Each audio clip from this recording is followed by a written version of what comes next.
Hi guys.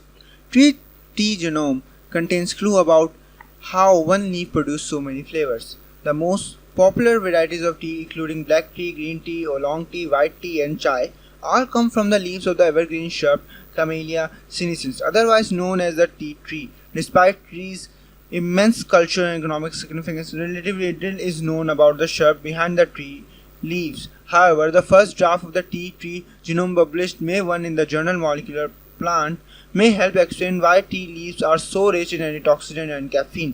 Previous studies have suggested that tea owes much of its flavor to a group of antioxidants called flavonoids, molecules that are thought to help plants survive in their environment.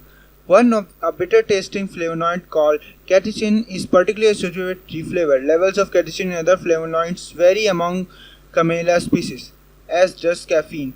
Gao and his colleagues found that C. sinensis leaves not only contain high levels of catechins, caffeine, and flavonoid but also have multiple copies of the genes that produce caffeine and flavonoid.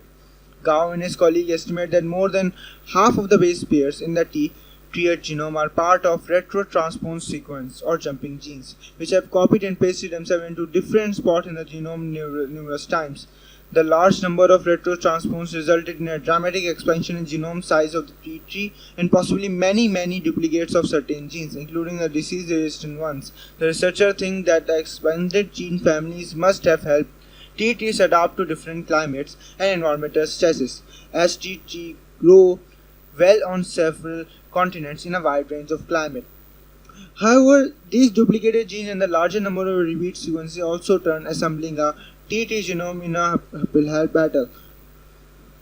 For one thing, the tea tree genome turned out to be larger than initially expected at 3.02 billion pairs in length. The tea tree genome is more than 4 times the size of the coffee plant genome and much larger than most sequenced plant species. Further complicating the picture is the fact that many of those genes are duplicates or near duplicates.